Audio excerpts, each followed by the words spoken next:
James Webb Space Telescope. Hubble টেলিস্কোপের পর এবার মহাকাশে আরও এক শক্তিশালী পর্যবেক্ষণ যন্ত্র পাঠাতে চলেছে আমেরিকার মহাকাশ গবেষণা সংস্থা নাসা। তার নাম Nancy grace Roman space telescope. এতদিন আমেরিকার বিজ্ঞানীরা কেবল মহাকাশের দৃশ্যমান বস্তুগুলির পর্যবেক্ষণেই জোর দিচ্ছিলেন, তবে এবার তাদের লক্ষ্য ভিন্ন। এবার ব্রহ্মাণ্ডের আপাত অদৃশ্য বস্তুগুলিকে পর্যবেক্ষণ করতে চায় নাসা। সেটাই হবে নতুন টেলিস্কোপটির প্রধান কাজ। মহাকাশের যা কিছু আমরা দেখতে পাই, অর্থাৎ গ্রহ, উপগ্রহ, নক্ষত্র, গ্রহাণু কিংবা অন্যান্য দৃশ্যমান বস্তু, পদার্থ সামগ্রিকের সাপেক্ষে সেগুলো কিন্তু অতি সামান্য।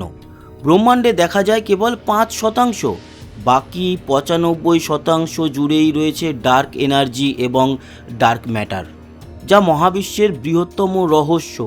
এগুলি দেখার মতো কোনো যন্ত্র এখনও পৃথিবীতে আবিষ্কৃতই হয়নি, তবে এর অস্তিত্ব বিজ্ঞানীরা টের পান। তাই তাদের নিয়ে কৌতূহলের শেষ নেই। সেই অদেখা রহস্যেই নাসাকে পথ দেখাবে Nancy grace Roman space telescope, এরকমই আশা বিজ্ঞানীদের। এখানে অনেকের প্রশ্ন, ডার্ক ম্যাটার কি? নাসার ব্যাখ্যা অনুযায়ী ডার্ক ম্যাটার এমন এক ধরনের অদৃশ্য পদার্থ যা কোনোভাবে আলোকে শোষণ বা প্রতিফলন করে না, আলোর বিচ্ছুরণও ঘটায় না। এটি ছায়াপথগুলিকে একত্রে ধরে রাখার জন্য অতিরিক্ত মহাকর্ষীয় শক্তি যোগায়। বিজ্ঞানীরা বলেন, ডার্ক ম্যাটার না থাকলে ছড়িয়ে ছিটিয়ে থাকা নক্ষত্রগুলি দ্রুত ঘুরতে ঘুরতে একসময় ছিটকে বেরিয়ে যেত। মহাবিশ্বের 27% জুড়ে এই ডার্ক ম্যাটার রয়েছে। চোখে দেখা না গেলেও এর উপস্থিতি টের পাওয়া যায়। দূরবর্তী ছায়াপথ থেকে আসা আলো ডার্ক ম্যাটারের মহাকর্ষীয় টানের প্রভাবেই বেঁকে যায়। একে বলে গ্র্যাভিটেশনাল লেন্সিং। এর মাধ্যমে ডার্ক ম্যাটারের অস্তিত্ব বুঝতে পারেন বিজ্ঞানীরা। আর ডার্ক এনার্জি কি? মহাবিশ্বের 68% জুড়ে রয়েছে ডার্ক এনার্জি। এটি একটি রহস্যময় শক্তি যা মহাবিশ্বের সম্প্রসারণকে ত্বরান্বিত করে। ডার্ক এনার্জি মূলত একটি বিকর্ষণকারী শক্তি। মহাকর্ষ যেমন বস্তুকে আকর্ষণ করে, এটি তার বিপরীত।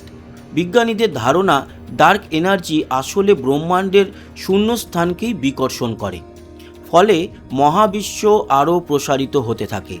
ডার্ক ম্যাটার ছায়াপথের চারপাশে পুঞ্জীভূত, কিন্তু ডার্ক এনার্জি মহাশূন্যের সর্বত্র সমান ও সুষমভাবে বিন্যস্ত রয়েছে। নাসার নতুন টেলিস্কোপটির কাজ কেবল ডার্ক এনার্জি বা ডার্ক ম্যাটার অনুসন্ধান নয়, বিশাল পরিসরে মাধ্যাকর্ষণ পরীক্ষা, সৌরজগতের বাইরে নতুন নতুন গ্রহ আবিষ্কারেও এই যন্ত্র কাজে লাগাতে চান বিজ্ঞানীরা। আগামী রবিবার ফ্লোরিডার কেনেডি স্পেস সেন্টার থেকে এই টেলিস্কোপ উৎক্ষেপণের পরিকল্পনা রয়েছে নাসার। এলন মাস্কের সংস্থা স্পেসএক্সের মহাকাশযানে করে টেলিস্কোপটিকে মহাকাশে পাঠানো হবে। গোটা প্রকল্পের জন্য $400 কোটি খরচ করা হচ্ছে। মার্কিন সংস্থার আধিকারিকেরা জানিয়েছেন, নির্ধারিত সময়ের 9 মাস আগেই Nancy grace Roman space telescope মহাকাশে যাচ্ছে। 1990 সালে হাবল স্পেস টেলিস্কোপ পাঠিয়েছিল নাসা। তার উদ্দেশ্য পৃথিবীর নিকটবর্তী কক্ষপথ থেকে ব্রহ্মাণ্ডকে পর্যবেক্ষণ করা এবং উচ্চমানের ছবি ও বর্ণালী সংক্রান্ত তথ্য বিজ্ঞানীদের পাঠানো। এর মাধ্যমে মহাজাগতিক বিবর্তন, নক্ষত্রের জন্ম বা মৃত্যু এবং দূরের ছায়াপথগুলির অজানা কথা জানতে পারেন বিজ্ঞানীরা। এই সংক্রান্ত গবেষণাতেও তা কাজে লাগে। এরপর 2021 সালে নাসা মহাকাশে পাঠায় আরও শক্তিশালী জেমস ওয়েব স্পেস টেলিস্কোপ। ব্রহ্মাণ্ডের সবচেয়ে প্রাচীন দূরবর্তী ছায়াপথগুলি অনুসন্ধান, গ্রহ ও নক্ষত্রের জন্ম রহস্য উদ্ঘাটন তার মূল লক্ষ্য। হাবল এবং জেমস ওয়েবের অনুসারী হিসেবেই মহাকাশে পাড়ি দিতে চলেছে রোমান। এতে আরও শক্তিশালী ক্যামেরা এবং যন্ত্রপাতি ব্যবহার করা হয়েছে। বিজ্ঞানীদের আশা, এর মাধ্যমে ব্রহ্মাণ্ডকে এমনভাবে দেখা যাবে যা আগে কখনো দেখা যায়নি। রোমান টেলিস্কোপের সিনিয়র প্রজেক্ট বিজ্ঞানী জুলি ম্যাকএনরির কথায়, রোমানের পরিসর অনেক বড়।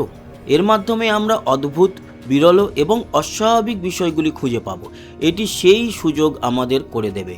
টেলিস্কোপটির মূল সার্ভে সম্পন্ন হতে 1 বছরেরও বেশি সময় লাগবে বলে মনে করা হচ্ছে।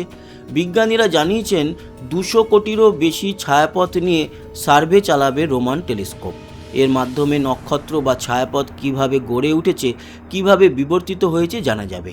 ব্রহ্মাণ্ড কিভাবে প্রসারিত হয়েছে তা পরিমাপও করা যাবে। সেই বিষয়গুলি ডার্ক ম্যাটার এবং ডার্ক এনার্জির মৌলিক প্রকৃতি উন্মোচনের চাবিকাঠি হয়ে উঠবে, এমনই আশা বিজ্ঞানীদের।